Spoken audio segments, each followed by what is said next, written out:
क्लासमा उपस्थित आदरणीय सर र मेरा साथीहरू अनि आदरणीय दर्शकहरूमा म चेतना केसीको तर्फबाट नमस्कार।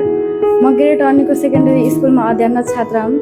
आज मैले एउटा छोटो गजल लिएर आएको छु, ध्यान दिएर सुनिदिनु होला। मेरो गजलको शीर्षक रहेको छ बेला आएपछि घर छाड्नुपर्छ।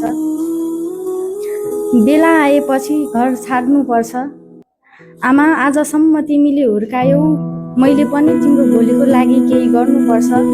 आमा आजसम्म तिमीले हुर्कायौ, मैले पनि तिम्रो भोलिको लागि केही गर्नुपर्छ। ऋणको डोको कति बाले मात्र बोक्ने, ऋणको डोको कति बाले मात्र बोक्ने, दिन बित्दैछ यसै। ऋणको डोको कति बाले मात्र बोक्ने, दिन बित्दैछ यसै। कति त्यही पुरानो नाम्लो समाउने, अब नाम्लोसँगै काँध पनि फेर्नुपर्छ।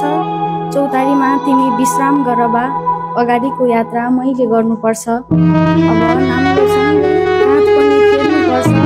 चौतारीमा तिमी विश्राम गर बा, अगाडिको यात्रा मैले गर्नुपर्छ। बेला आएपछि घर छाड्नुपर्छ, कति भान्साकै धुवामा बस्यौ आमा, अब तिमीले पनि स्वच्छ हावा लिनुपर्छ।